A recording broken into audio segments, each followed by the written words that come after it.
keys felt heavier than they should have. I stood in Rebecca Marsh's real estate office in Cody, holding them while she stapled documents I'd already forgotten. Outside the window, March wind pushed tumbleweeds across the parking lot, like nature's own tumbleweed convention. "Congratulations, Mr. Peterson." Rebecca smiled like she'd handed me the world. Maybe she had. "You're officially a property owner in Park County." The cashier's check, $165,000, had left my account that morning. 37 years of overtime shifts, skipped vacations, packed lunches, nearly 4 decades compressed into 6 figures, now converted into 800 square feet of timber and solitude, 12 miles from civilization. My name is Walt Peterson, and at 61 years old, this cabin represented everything I'd worked for since leaving the Army. Thank you. I pocketed the keys and shook her hand. My fingers were steadier than I expected. After all these years of planning, dreaming, saving every extra dollar, it felt surreal to actually hold the proof of ownership. The drive from her office took me west on Highway 14, then north onto roads that grew narrower with each turn. Pavement became gravel, gravel became dirt. Cell service dropped from 4 bars to 2, then 1. The further I drove, the more the modern world fell away behind me. This was exactly what I wanted. I stopped at a general store that looked like it hadn't changed since the 1970s. The wooden floors creaked under my boots as I bought coffee, bread, eggs, butter. The clerk, a weathered woman in her 60s, asked if I was visiting. "Living," I said. She nodded like I'd said something wise. "You'll find it peaceful up there. Most folks can't handle the quiet after a while. Too used to noise and chaos. I've had enough noise and chaos for one lifetime." She smiled knowingly. "You'll do just fine then." The final 2 miles climbed through pine forests so thick the afternoon sun barely penetrated. Ancient trees towered overhead, creating a natural cathedral that made my truck feel tiny. When the cabin finally appeared in its clearing, I pulled over and cut the engine. Elk.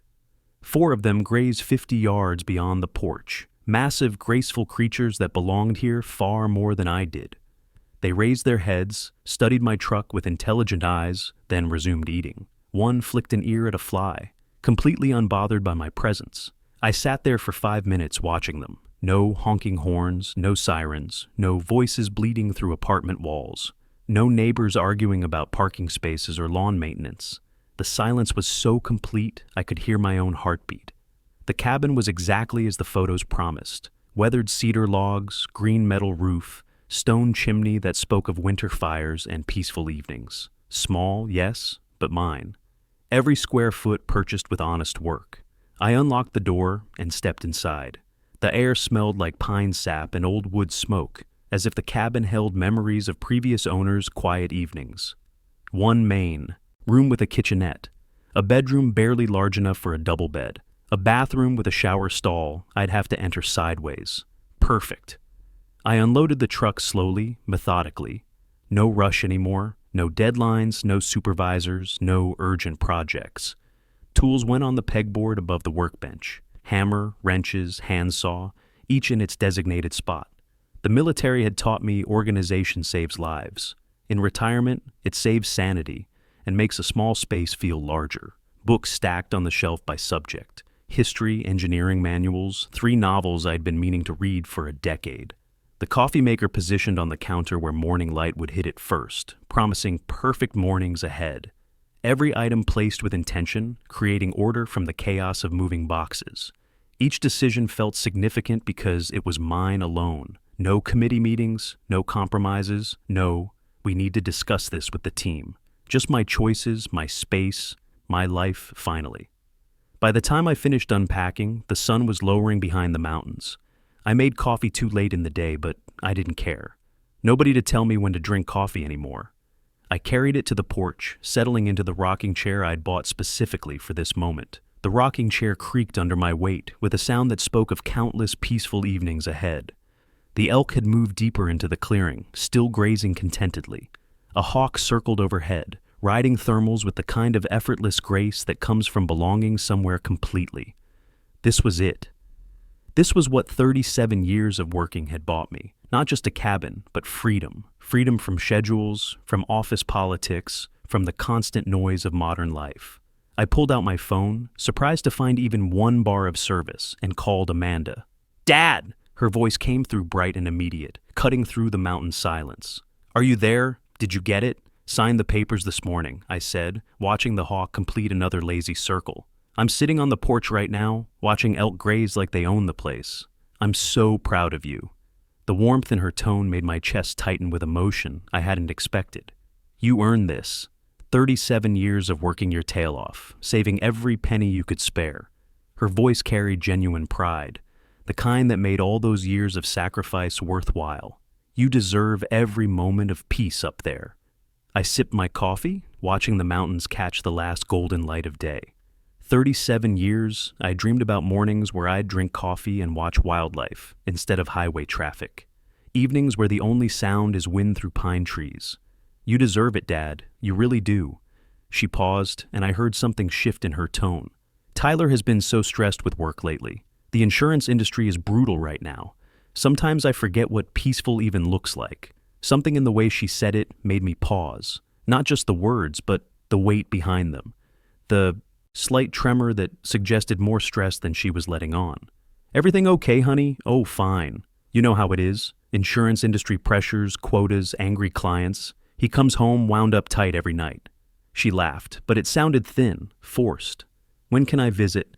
I want to see this paradise you've created." "Anytime, sweetheart. You know that. Doors always open for you."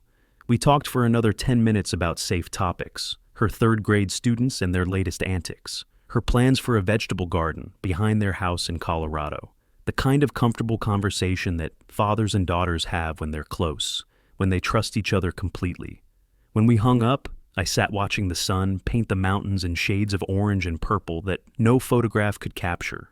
The coffee had gone cold in my hands, but I drank it anyway, savoring the bitter taste and the absolute silence that surrounded me. The phone rang an hour later, jolting me from the peaceful meditation I'd fallen into. The number showed Tyler's name, and I answered with a smile, expecting to hear about Amanda's excitement over my new place. My parents lost their house. Tyler didn't bother with hello, pleasantries, or even basic courtesy. His voice carried the flat, professional tone he used with difficult insurance clients. "They're moving in with you for a couple months until they find a place." My hand tightened on the phone. The words hit me like a physical blow, completely unexpected and unwelcome. "Wait, what?" "Tyler, I just bought this place. It's barely big enough for me, and for a couple months until they find something permanent. It's not negotiable. I bought this place to be alone. I spent my entire retirement savings on this cabin specifically to have solitude. I can't just—" "Then you should have stayed in Denver if you wanted to be alone." "Friday morning, I'll text you their arrival time. Make sure the place is ready." The line went dead before I could respond.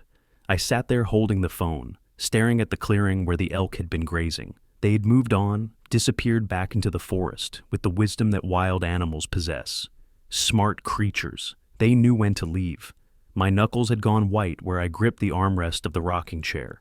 I forced myself to release it, flex my fingers, take deep breaths of the mountain air that suddenly felt less peaceful than it had moments before.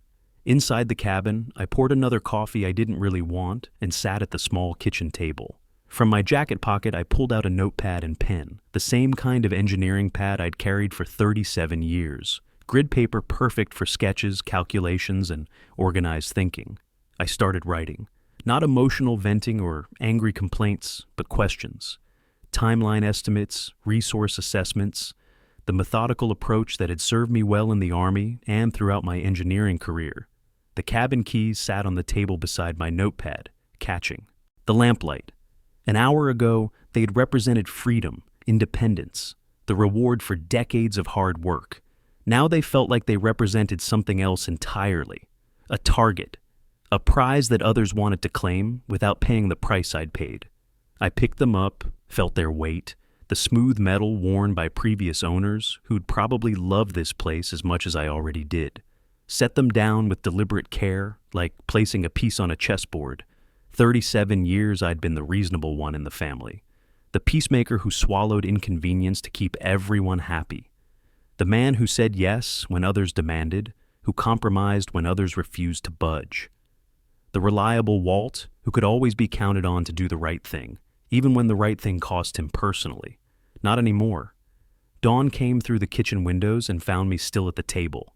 Empty coffee cups formed a semicircle around my notepad, which had grown dense with lists, diagrams, questions written and rewritten in my precise engineering script. I hadn't slept, but I didn't need to. My mind felt sharp in a way it hadn't for years, focused, crystalline, operating on something cleaner and more powerful than rest. I made fresh coffee and studied my notes in the morning light. Everything laid out logically, systematically, the way I'd approached complex engineering problems for nearly 4 decades. Identify the challenge, assess available resources, develop multiple solution paths, choose the most effective approach. Then I cleaned up my planning materials, loaded my truck, and drove back toward Cody. I had research to do, and Tyler had just given me the motivation to do it thoroughly. The war for my peaceful retirement was about to begin. The Yellowstone National Park Ranger Station sat 20 minutes west of Cody, a modern building designed to blend with the landscape. Inside, educational displays showed wolf packs, bear territories, elk migration patterns, the kind of information tourists found fascinating and locals found essential. A ranger, maybe 40 years old, with the weathered face of someone who spent more time outdoors than behind a desk, looked up from his paperwork as I approached. "Help you with something?"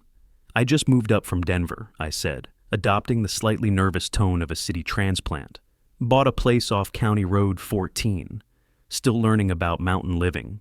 Beautiful area up there," he smiled genuinely. "You'll want to be careful with food storage once spring really hits. Lots of bear activity in that region. They come out hungry after winter hibernation." "What about wolves? I've heard they're back in the region after the reintroduction program." His expression grew more serious, more professional.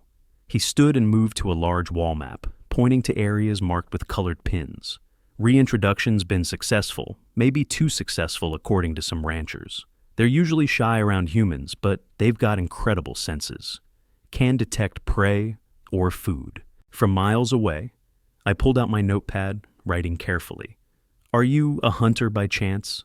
"No, just curious. I want to be prepared for whatever I might encounter. Better safe than sorry, right?"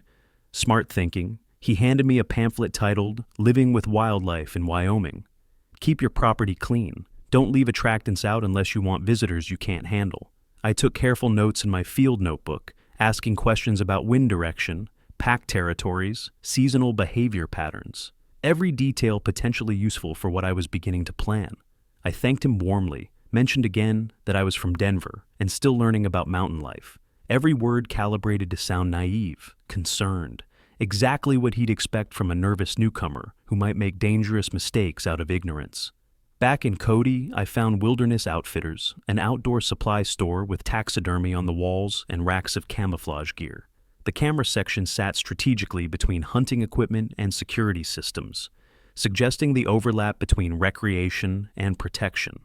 "Looking for wildlife cameras," I told the clerk, a young man who clearly spent his free time in the mountains.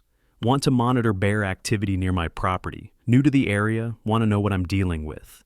He showed me 2 models with motion activation, night vision, cellular connectivity. Professional-grade equipment that would capture every detail, day or night. "These will do you right. We get lots of folks wanting to keep an eye on their land, especially after they've had encounters." Encounters? Bears getting into garbage, elk trampling gardens, sometimes wolves checking out livestock. Knowledge is power when you're living in their territory. $340 for both cameras. I paid cash, avoiding any paper trail that might later be questioned.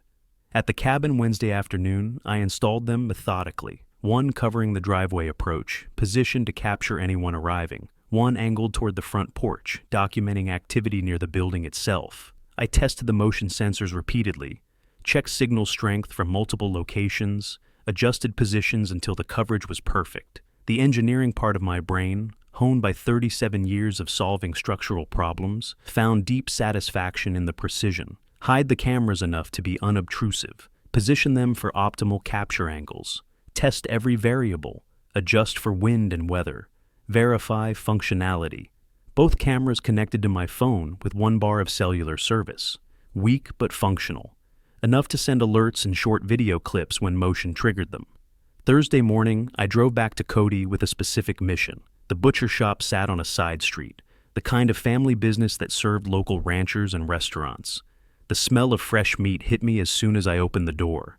"Need about 20 pounds of beef scraps," I told the butcher, a thick-set man with forearms like tree trunks. Organ meat, fat trimmings, the bloodier, the better, for attracting wildlife photography. He didn't even blink. In Wyoming, stranger requests were probably common. You got it. Mix of heart, liver, kidney work, good fat content, perfect.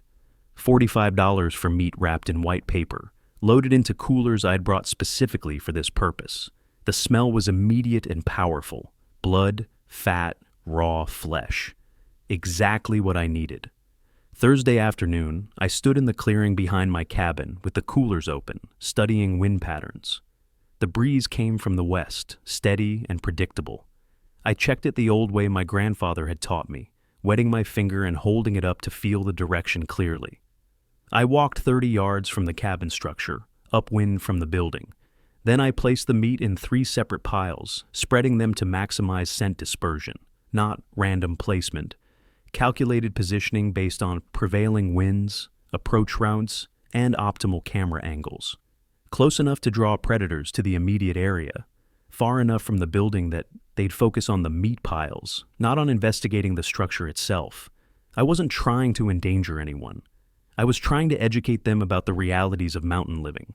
Back inside the cabin, I moved through each room systematically, locked all windows securely, turned off unnecessary electrical systems, set the thermostat to minimal heat, just enough to prevent pipes from freezing, protecting my investment while setting my trap.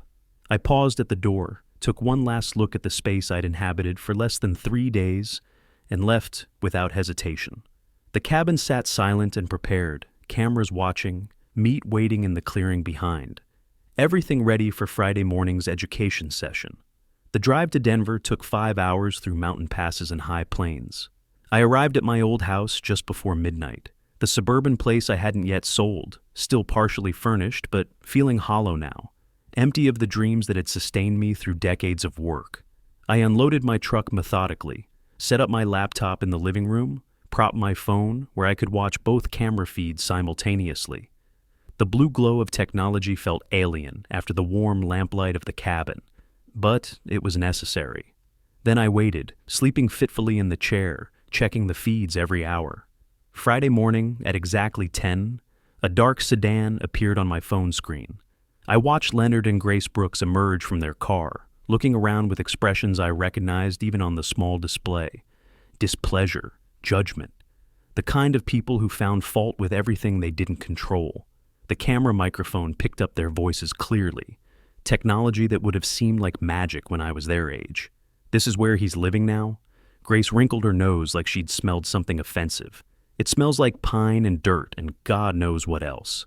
How are we supposed to live in this wilderness? At least it's free, Leonard replied, walking toward the cabin with the proprietary air of someone who'd already decided he owned the place. We'll stay a few months, let Tyler figure out the next step.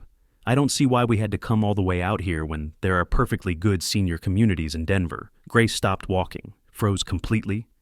Leonard, oh my God, Leonard, look! 3 shapes emerged from the northwest tree line, gray and brown forms moving with a purposeful grace that only comes from millions of years of evolution. Wolves. Not aggressive, not particularly interested in the humans, just following their noses toward an easy meal. Leonard saw them, and his face drained of all color. Get in the car! Get in the car right now! The panic in his voice was immediate and complete. These were people who'd lived their entire lives in cities, whose closest encounter with wildlife had probably been pigeons in parking lots. Watching apex predators emerge from the forest triggered every primal fear humans had evolved over millennia. They ran. Grace stumbled over her own feet, recovered, ran harder. Car doors slammed with metallic finality. The engine started with a roar, and gravel sprayed like shrapnel as Leonard reversed wildly, then accelerated down the driveway faster than the road conditions warranted. The wolves, completely unbothered by the human drama, continued toward the meat piles with single-minded focus, natural behavior in their natural habitat. They'd found food and intended to claim it, exactly as they had done for thousands of years before humans arrived in this valley. I closed the laptop and picked up my coffee cup, took a slow, deliberate sip, savoring both the bitter taste and the sweet satisfaction of a plan executed perfectly. 20 minutes later, my phone rang with Tyler's number displayed. "What did you do?" His voice had lost all pretense of professional courtesy.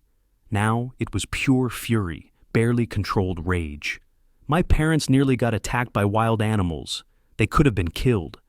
"I didn't do anything," I replied calmly, keeping my voice level and reasonable. "I warned you this property is in the wilderness. Wildlife lives here. This is their home, not ours. You set this up somehow. You baited those wolves. You planned this whole thing. Tyler, I live in wolf country now. Wolves live in these mountains. They've been here for thousands of years. Maybe you should have asked me about the local conditions before assuming you could use my property as free housing for your parents. You're insane. This is assault. I'm going to call the police, the wildlife department, everyone. You're going to what exactly? Sue me because wildlife exists on my property? File a complaint because nature behaves naturally? Good luck with that approach." His breathing was heavy, audible through the phone. I could practically hear him trying to regain control, searching for some angle that would give him leverage. "This isn't over, Walt." "This isn't even close to over." "No," I agreed quietly. "It's just beginning." I pressed end call, set the phone down with deliberate care, and returned to my laptop.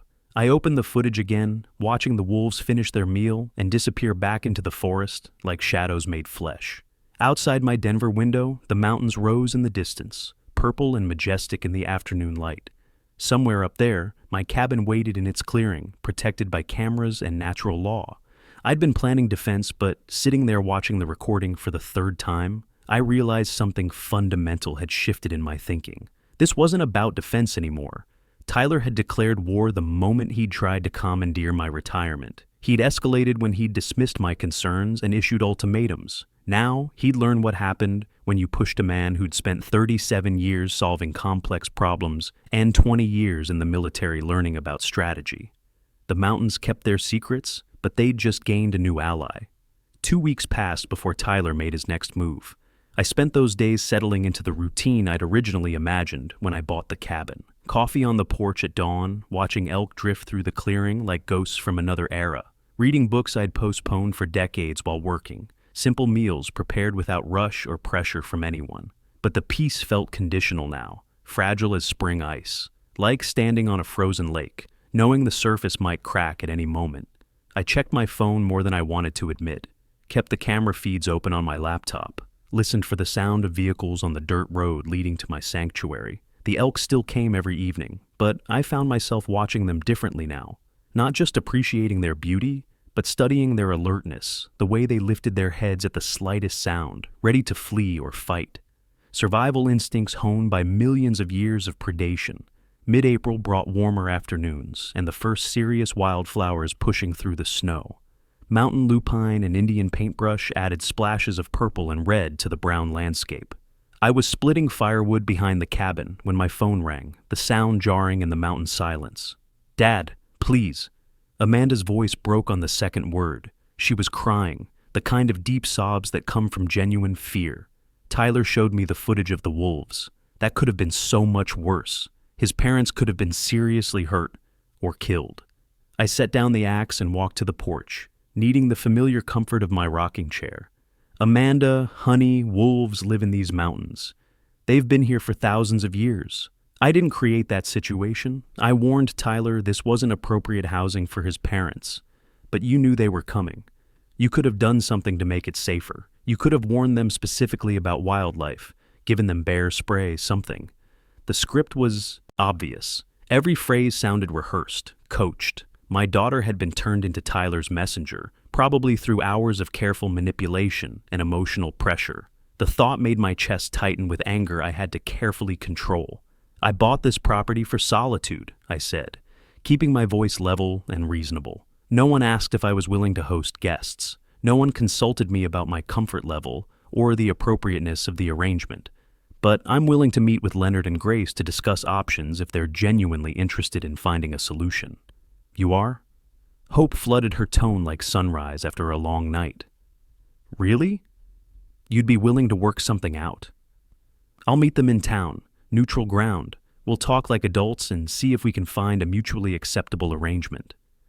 After we hung up, I stood watching clouds move across the mountains, shifting shadows across the valley below. She genuinely believed she was helping, believed she was being the peacemaker who could bring the family together. That innocent hope made Tyler's manipulation even more despicable. 2 days later, I drove to Cody for the meeting I'd agreed to, but not before spending both preceding evenings in careful preparation. I researched comparable rental prices for rural Wyoming properties, the kind of data that would support whatever position I chose to take. I printed 3 copies of a standard short-term rental agreement, complete with liability waivers and property use restrictions. I reviewed property law basics, refreshing my memory about tenant rights and landlord responsibilities. Most importantly, I practiced my presentation in the truck mirror that morning, testing different phrasings until I found the right balance. Firm, but not hostile. Clear, but not cold. Professional, but not heartless. The Grizzly Peak Cafe sat on Main Street, small and local with wooden tables and landscape photographs on the walls. Large windows faced the morning foot traffic, giving excellent visibility in both directions. I arrived 15 minutes early and chose my position with military precision, table near the window for natural light and visibility, back to the wall so no one could approach unseen, clear view of the entrance to monitor arrivals. Within range of the security camera I'd spotted above the register, ensuring any conversation would be recorded by neutral parties. I ordered black coffee and waited, reviewing my strategy one final time. This wasn't about accommodation or compromise. This was about establishing boundaries and documenting Tyler's unreasonable expectations for future legal reference. Leonard and Grace arrived exactly on time, which told me Tyler had driven them and was probably parked nearby, coaching them on what to say and how to pressure me. They walked in without ordering anything, sat down across from me like defendants facing a judge they expected to be lenient. "Hello, Leonard, Grace. Would you like coffee?" "The breakfast menu. Looks good if you're hungry."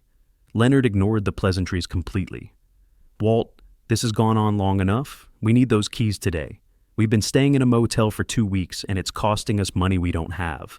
"We're not here for coffee," Grace added with the entitled tone of someone who'd never been denied anything she wanted. "We're here because family is supposed to help family. That's what being a family means." I pulled the rental agreement from my folder and slid it across the table with deliberate precision. The paper made a soft sound against the wood. I aligned it perfectly with the table edge and tapped it once with my index finger, drawing their attention to the document. I agree completely about family helping family, which is why I've prepared a proposal that could work for everyone.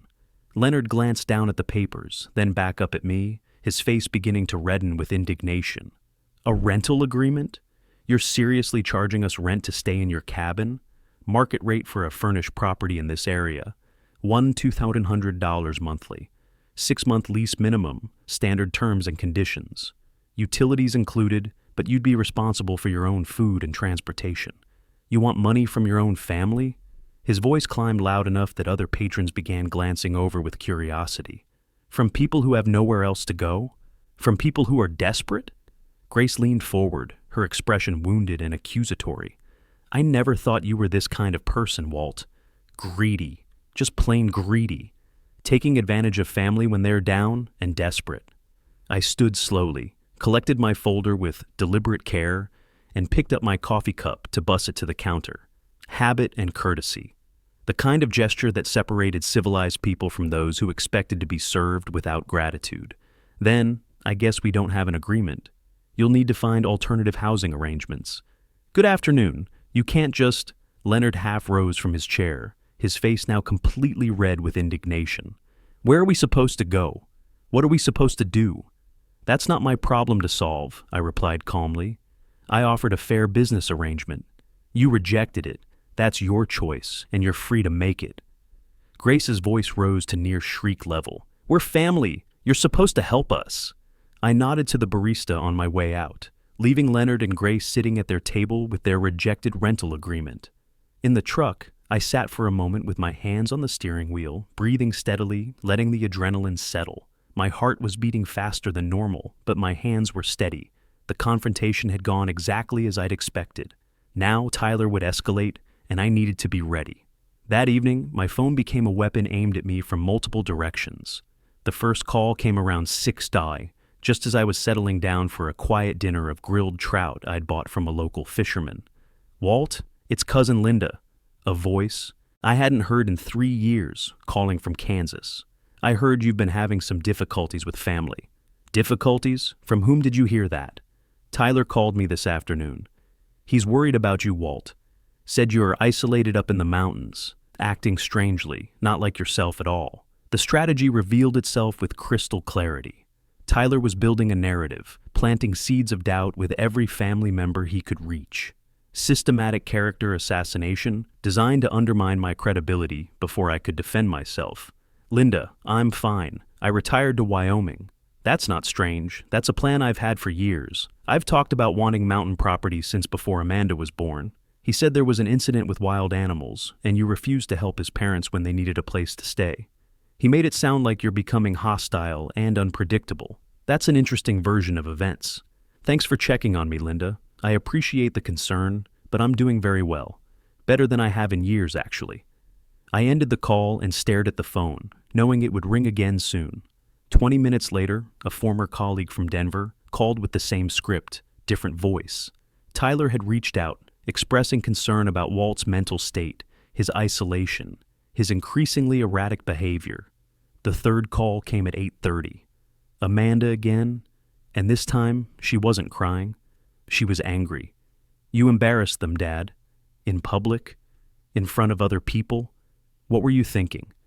"I offered them a fair solution to their housing problem. They rejected it. That's business, not embarrassment. A rental agreement, Dad. Their family, Tyler's parents.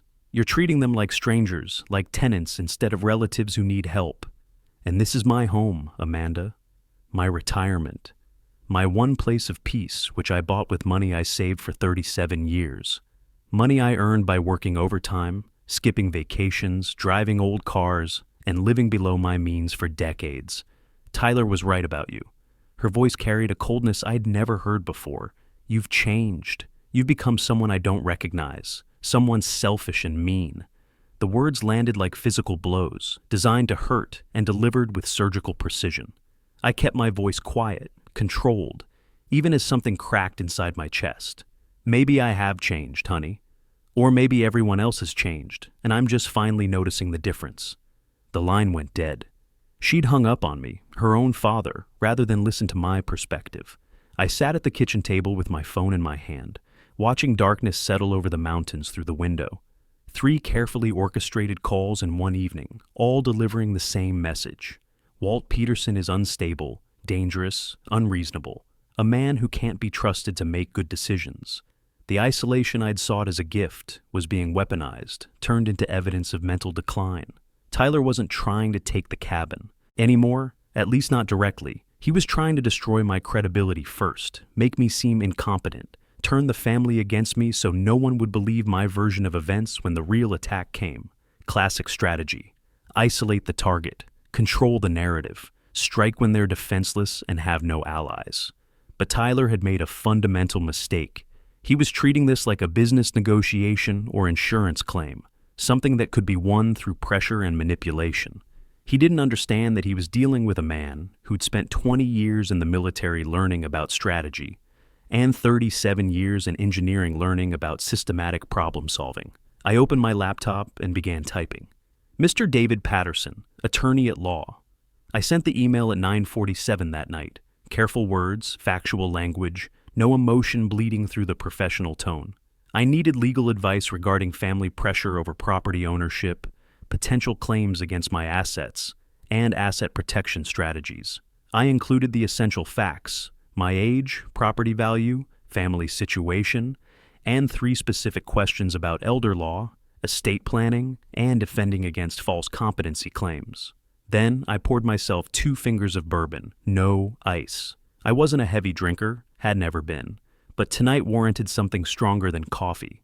The porch was cold for April, but I sat out there anyway, wrapped in a wool blanket, watching stars emerge over the mountains. Somewhere down in Denver, Tyler was planning his next move, probably confident that his phone campaign had weakened my position. He had no idea that I intended to be several steps ahead of him at every turn.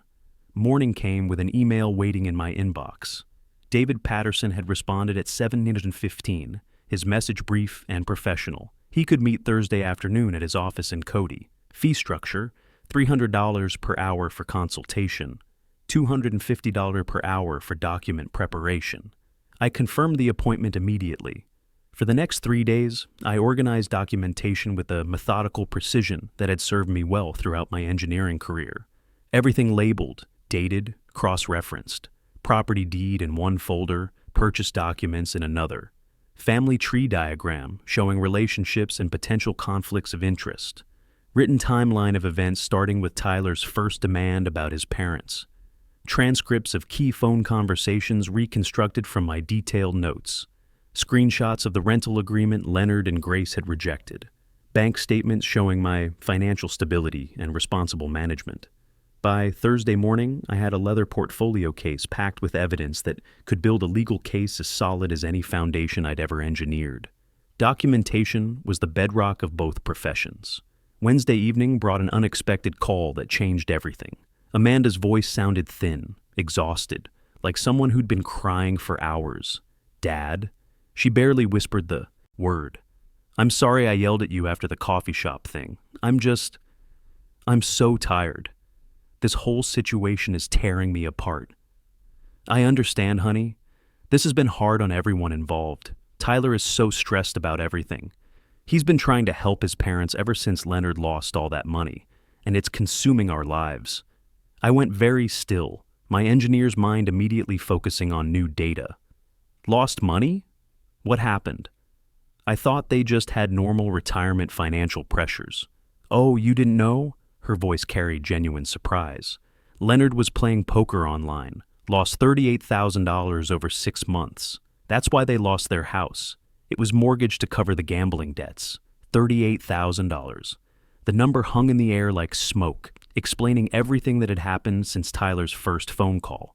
Suddenly, the desperation, the ultimatums, the refusal to consider reasonable alternatives all made perfect sense. That's a substantial amount. No wonder Tyler has been under so much pressure. Yeah. And he keeps talking about solutions, about how if we could just reorganize family assets somehow. She was talking faster now, stress overriding her usual caution. He mentioned something about putting your cabin in a family trust so it could benefit everyone eventually, for your estate planning, you know. And the property value is probably already up since you bought it in March. Every word was a piece clicking into place. A family trust, estate planning, reorganizing assets. Tyler wasn't just trying to house his parents. He was trying to gain legal control over my property. That's an interesting idea. When did Tyler first suggest this trust concept? A few weeks ago.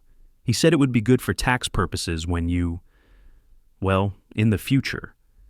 I don't really understand estate planning stuff, but he made it sound like it would protect your assets and help the family. Neither do I understand estate planning, which is exactly why I'm consulting an attorney this week, just to make sure everything's proper and legal. An attorney? Her voice sharpened with alarm.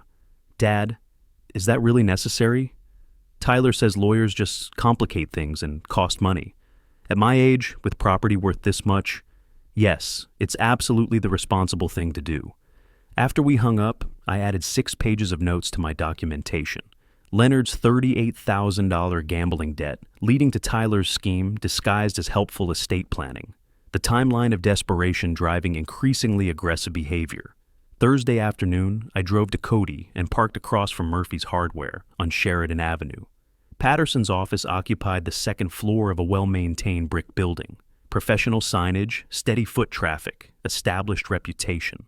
I watched for 5 minutes, assessing the setup before grabbing my portfolio and going inside. David Patterson was 50-something, Wyoming weathered, with the direct manner of someone who'd grown up on a ranch before law school changed his trajectory. His office had wooden furniture, law books, framed degree from University of Wyoming, and a window overlooking Main Street's afternoon bustle. I presented my documentation in sequence: property papers, family diagram, timeline, evidence of manipulation attempts. Each document handed across at the appropriate moment like pieces of a puzzle. Patterson took notes, asked clarifying questions, nodded at key points. I had answers prepared for everything. Mr. Peterson, I have to say this is the most organized intake I've seen in years. You've documented everything with remarkable thoroughness. 37 years in construction engineering. Documentation prevents disputes, protects projects, and covers your liability.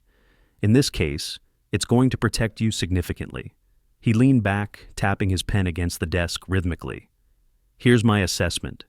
Your son-in-law is attempting to establish grounds for claiming you're incompetent or need oversight. The smear campaign, the stories about dangerous behavior, these are preliminaries to a potential conservatorship claim. Conservatorship. The word hit me like a physical blow, taking away my legal rights, my autonomy, my control over decisions I'd earned the right to make. It's a common tactic when families want access to elderly relatives' assets, Patterson continued. Not always successful, but it can tie up your assets in court for months while they argue you can't manage your affairs properly. What's the solution? Prove conclusively that you are managing your affairs competently, which is exactly what we're doing right now. Then create legal structures that make you essentially untouchable, such as revocable living trust with an independent trustee. I'll be frank with you, it'll cost about $1,800 in legal fees, but it makes you bulletproof. The trust owns the property, not you personally. Family pressure becomes legally meaningless. Do it. How soon can we have everything ready? 2 weeks for document preparation. You'll review and sign everything. We'll record it properly with the county. After that, your property is protected regardless of what they try. The meeting lasted 90 minutes. When I left, the sun was lower, but I felt clearer and more confident than I had in weeks. For the first time since Tyler's initial phone call, I felt like I was regaining control of the situation. Following Patterson's advice, I drove to the public library instead of going straight home. I chose a corner computer terminal, back to the wall out of old habit, and accessed Colorado property records. Public databases I'd navigated before during my engineering career when checking building permits, property liens, and easements for construction projects. I entered Amanda and Tyler's address and downloaded their complete mortgage history. What I found hit me like ice water in my veins. A home equity line of credit for $28,000, dated 8 months ago. Single signature authorization. Tyler's name only, no spousal consent documented. I printed the documents with hands that didn't shake but wanted to, added them to my growing folder of evidence. Drove back to the cabin in complete silence, my mind processing the implications of what I'd discovered. That evening, I called Patterson from the porch, watching the last light fade from the mountains. David, I found something significant. My daughter's house has a $28,000 HELOC that she doesn't know about, taken out by her husband 8 months ago. Colorado property records? Yes. Documented proof right here in front of me. Colorado allows single-spouse HELOCs under certain conditions, but hiding it from the other spouse crosses into different legal territory. Has she discovered it yet? No. I'm not sure when or if I should tell her. She's already under tremendous stress. That's not a legal question, Walt. That's a family question, and a difficult one. But from a legal perspective, this information explains his motivation completely. He's likely using your cabin scheme to cover existing debts he's accumulated. After we hung up, I sat at my kitchen table and spread everything out like pieces of a complex blueprint. Attorney notes on the left, family communications in the center, financial discoveries on the right. The pattern was clear as daylight. Leonard's $38,000 gambling debt had led to Tyler's $28,000 HELOC to cover part of it, which led to mounting financial pressure, which led to the scheme to acquire my cabin and eventually liquidate it for cash to solve their problems. Everything connected with mathematical precision. I pulled out a legal pad and started drawing lines between related facts, circling key points, writing questions that needed answers. My phone buzzed with a text from Patterson. Trust documents ready Monday for review. I replied immediately. I'll be there. Then I made one final note at the bottom of my legal pad. Tyler is cornered. Cornered animals attack. Prepare for escalation. 3 weeks later, on a Monday morning in early June, I drove to Patterson's office for the trust signing ceremony. The portfolio case beside me held 3 weeks of organized financial records. bank statements, retirement accounts, property appraisals, investment documentation. Everything consolidated, labeled, ready for legal protection. Patterson's assistant had the documents waiting on the conference table. 43 pages total, each signature line flagged with a yellow tab for easy navigation. I read every page while Patterson answered emails at his desk, giving me time to understand what I was signing. The Revocable Living Trust designated him as independent trustee. Total assets, $290,000. The cabin, my retirement funds, my savings, everything I'd built over 37 years of careful financial management. The critical provision sat on page 17, highlighted in yellow. Amanda inherits only if divorced from Tyler, or if Tyler signs a legal waiver of claims to the property. This provision here, Patterson said, joining me at the table. The conditional inheritance. For Amanda, you understand this might create significant family conflict? The conflict already exists, David. This just protects her from being exploited through my property. If Tyler is genuinely committed to their marriage for the right reasons, he'll have no problem signing a waiver. If Tyler discovers this trust structure, he'll likely react very aggressively. Are you prepared for that escalation? I've been preparing since March. That's exactly why we're sitting here. He smiled slightly. Fair enough. Let's execute these documents. My signature was steady on every page. The notary, Patterson's assistant, was professional and efficient, applying her seal with practiced precision. The sound it made was deeply satisfying. Structural integrity, legal addition. I wrote a check for $1,800 and left with copies of everything in a sealed envelope. The rest of that week, I worked through my financial institutions methodically. Each phone call followed the same careful pattern. Identify myself, request beneficiary change forms, explain the trust structure, confirm documentation requirements. Mr. Peterson, I have your beneficiary change request. The retirement account administrator said during one typical call, You're removing your daughter as beneficiary? No, I'm designating my revocable living trust as primary beneficiary. My daughter inherits through the trust structure, which provides better asset protection. May I ask why you're making this change? Asset protection and estate planning. I have concerns about potential third-party claims against my estate. Understood. We'll process this within 5 business days. I'd like email confirmation as well, please. Of course. Is there anything else we can help you with? Yes.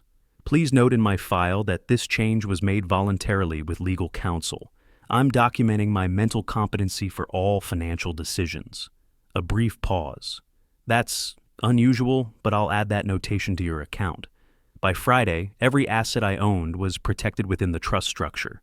I kept a detailed checklist on my kitchen table, marking each completed task with the satisfaction of a job done thoroughly. 2 weeks later, Amanda called with news that confirmed my worst suspicions. Dad, Tyler has been acting so weird lately. Her voice sounded thin, stretched to the breaking point, asking detailed questions about your finances, whether you've updated your will, what kind of estate planning you've done. I set down my coffee cup very carefully. I have done some estate planning recently. It's responsible at my age. I know, and I told him that. But he got really angry when I mentioned you'd set up a trust. He called it a betrayal of the family. Why would my estate planning betray him? It's not his inheritance to manage. My hand tightened on the phone. Amanda, did you tell him specific details about the trust? I just mentioned you'd set one up. I didn't think it was a secret, is it? No, not a secret, just private financial business. What exactly did Tyler say when you told him? He said you're cutting the family out and being manipulated by lawyers who just want your money. Dad, what's really going on? Why does he care so much about your financial arrangements? That's a very good question, honey. One you should probably ask him directly. After hanging up, I immediately called Patterson. Tyler knows about the trust. His response was immediate and professional. How soon can you get a comprehensive medical evaluation? We need to document your competency before he makes his next move. The next day I was repairing the porch railing when Tyler's car came fast up the driveway, spraying dirt and gravel like shrapnel. He jumped out without properly closing the door, stormed toward me with the aggressive posture of someone who'd finally decided to drop all pretense. I calmly set down my tools, retrieved my phone from my pocket, and started recording video. I positioned myself at the top of the porch steps, 6 stairs up, giving me both elevated position and symbolic advantage. Tyler had to approach uphill, looking up at me. I held the phone at chest height, lens obviously pointed at him. "Tyler, you're on my property without invitation. I'm recording this conversation for legal documentation. I don't give a damn about your recording." His face was red with rage, movements sharp and aggressive. "You set up some legal scheme to steal from your own daughter. The trust protects my assets and ensures Amanda inherits appropriately. Everything is completely legal and properly documented." Appropriately? What the hell does that mean? Unless she divorces me, right? That's what you really want, isn't it? You want to destroy my marriage. The trust ensures my property isn't subject to claims by third parties. That's standard estate planning recommended by qualified attorneys. Third parties? His voice climbed to near shouting level. "I'm family. I'm your son-in-law. I've been part of this family for 8 years. You're my daughter's husband. You have no legal claim to my property under any circumstances." The trust simply formalizes that legal reality. His control snapped completely. "We'll see about that. I'll get my own lawyer. I'll contest this whole thing. I'll make sure you never see Amanda again. I'll tell everyone what kind of selfish bastard you really are. You're threatening to isolate my daughter from me because I protected my own property from your financial schemes. That's very interesting. For the record, this isn't over, old man. This isn't even close to over. Then leave my property immediately or I'll call the sheriff's department for trespassing." He stormed back to his car, engine roaring to life. Gravel sprayed as he reversed wildly and sped down the driveway faster than the road conditions warranted. I stopped recording, reviewed the footage immediately. Faces clearly visible, audio crystal clear, threats explicitly documented. I uploaded it to cloud storage and emailed a copy to Patterson, with the subject line, "Evidence, hostile confrontation, threats made." That evening I wrote a detailed incident report with military precision, date, time, exact words spoken, witness information, none, unfortunately. But the video captured everything that mattered. Patterson's response came within an hour. "Continue documenting everything. Consider medical evaluation immediately to preempt competency challenges. Expect significant retaliation. They're running out of legal options." I called Dr. Patricia Wells's clinic the next morning. The receptionist asked if something specific prompted the request for a comprehensive evaluation. "I'm 61 years old. I own significant property, and I want current documentation that I'm healthy and mentally competent. Preventive planning, in case anyone questions my decision-making capacity." The appointment was scheduled for the following Monday. Monday morning found me at Dr. Wells's clinic 15 minutes early. The medical building was modern, single-story, professionally maintained. I filled out paperwork specifically requesting copies of all test results and written assessments. When Dr. Wells called me back, I explained my situation directly. I'm 61, own property worth significant money, and want baseline medical documentation proving my physical and mental competency. She was a sharp woman in her 50s with the weathered competence of someone who'd practiced rural medicine for decades. Her expression showed immediate understanding. "I see. Unfortunately, I've encountered situations like this before. Adult children or relatives sometimes challenge parents' competency to gain control of assets. That's exactly what I'm trying to prevent. Can you provide a detailed written assessment suitable for legal purposes?" "Absolutely. I'll conduct comprehensive cognitive testing and provide a formal letter for legal documentation." "Perfect. I want documentation that can stand up in court if necessary. Then we'll be extremely thorough." The examination took 90 minutes. Blood pressure, reflexes, comprehensive blood work, then extensive cognitive testing. Mini mental state examination, clock drawing, memory recall exercises, mathematical calculations. She asked me to draw a clock showing 3:15. I drew it precisely. She asked me to remember 3 words, apple, table, penny, and recall them after 5 minutes of other testing. I remembered all 3 perfectly. She asked me to count backward from 100 by 7s. I completed the sequence accurately. When finished, Dr. Wells typed extensive notes at her computer, then printed a formal letter on official clinic letterhead. "Mr. Walt Peterson is mentally competent, physically healthy, fully capable of managing his own affairs and making independent decisions regarding his property and finances. Patient is alert, oriented, cognitively intact. No signs of dementia, confusion, or diminished capacity observed during comprehensive evaluation. She signed it with a flourish, applied the official clinic. Stamp, handed me both the letter and copies of all test results. $240 for the extended evaluation. I paid by credit card, carefully noting the transaction for my records. 2 days later, I was organizing tools in my workshop shed when an unfamiliar sedan pulled up to the cabin.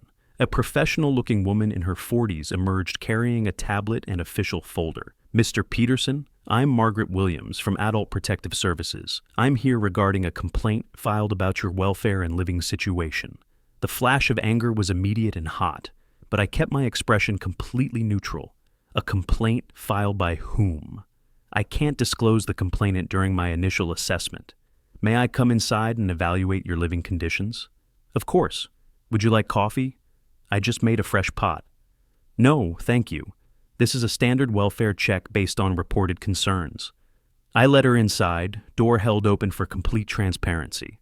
I should tell you up front, I'm involved in a property dispute with family members. I suspect this complaint is part of that conflict, not genuine concern about my welfare. I appreciate your honesty. I'll conduct my assessment objectively. If the complaint is unfounded, I'll document that clearly.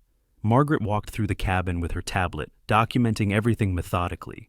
Kitchen clean and organized, bills paid and files systematically, refrigerator stocked with fresh food, bathroom tidy, bedroom orderly, no safety hazards, no signs of neglect or confusion anywhere.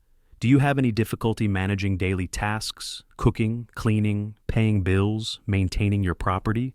No difficulty at all. I've lived independently since retiring. I manage everything myself without assistance.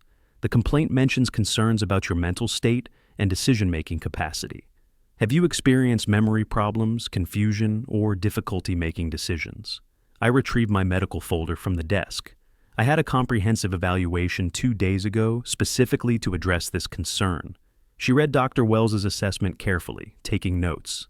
This is very thorough and recent. Most people in your situation don't have current medical documentation. I anticipated false allegations. I wanted evidence ready. That's quite strategic thinking, Mr. Peterson. 37 years as an engineer, I believe in planning ahead and documenting everything. I also provided recent bank statements showing responsible financial management and copies of my trust documents, proving sophisticated estate planning rather than confusion or incompetence. Margaret took extensive notes. Her professional demeanor remained neutral, but I recognized the pattern in her questions. She'd encountered this before. Family exploitation disguised as concern. 3 days later, Attorney Patterson obtained copies of the official complaint through legal channels. I read it at my kitchen table slowly, completely, multiple times. Tyler and Leonard had signed as co-complainants. The allegations were specific and completely false. Claim: Walt threatened family members with weapons. False: I'd never owned firearms. Claim: exhibits paranoid behavior, including security cameras everywhere. The cameras existed for legitimate property protection after actual threats. Claim: refuses medical care. False: I'd just completed comprehensive evaluation. Claim: struggles with basic tasks and makes irrational financial decisions. The trust was sophisticated planning, not irrational behavior. Grace provided a supporting statement, claiming I'd endangered them with wild animals. The wolf incident from March, now twisted into evidence of incompetence and dangerous behavior. The complaint requested mandatory psychiatric evaluation and possible conservatorship proceedings. My jaw tightened as I read. They weren't just attacking my property anymore. They were attacking my autonomy, my competency, my fundamental rights as an adult. This was total war. 10 days after Margaret's visit, official notification arrived. Adult Protective Services case closed. Complaint determined completely unfounded. Margaret's report stated clearly, subject is competent, living independently and safely.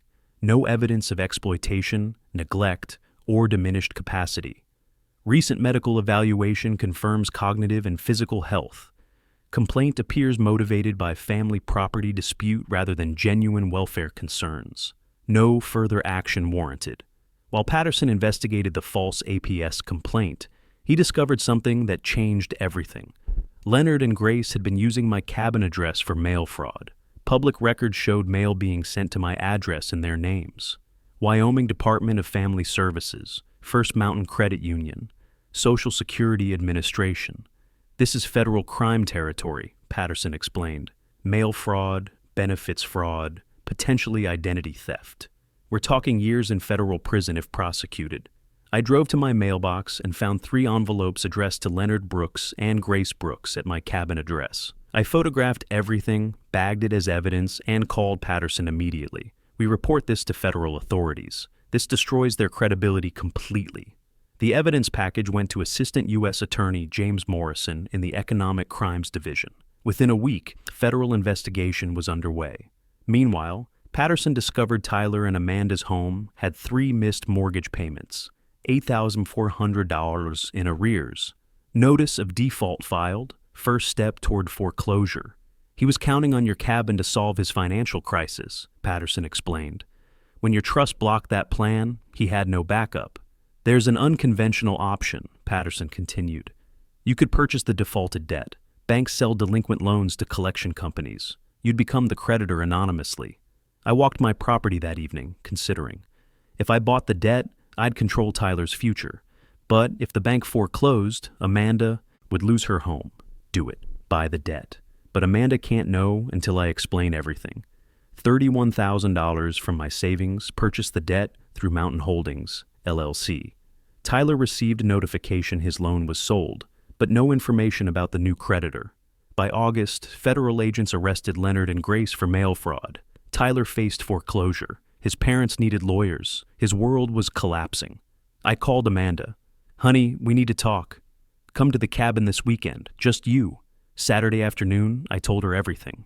The gambling debt, the secret HELOC, the foreclosure, the federal crimes, Tyler's scheme to steal my property.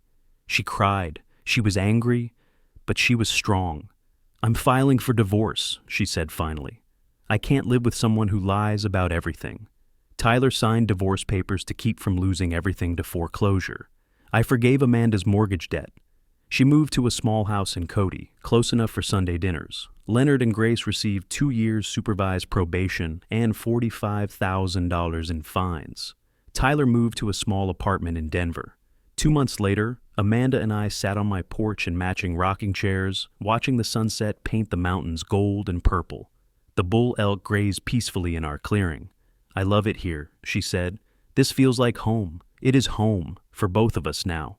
Later, after Amanda drove to her own place, I remained on the porch, rocking slowly, watching stars emerge over the mountains. The journey from March to September had tested everything I believed about family, loyalty, and justice. I'd protected what mattered using law and strategy instead of anger and retaliation. As the last light faded, I walked inside to call Amanda just to say goodnight, just because I could, just because she was safe and we were okay. The cabin door closed softly. The mountains stood silent, witness to peace hard won and deeply appreciated, justice served, family protected, home defended.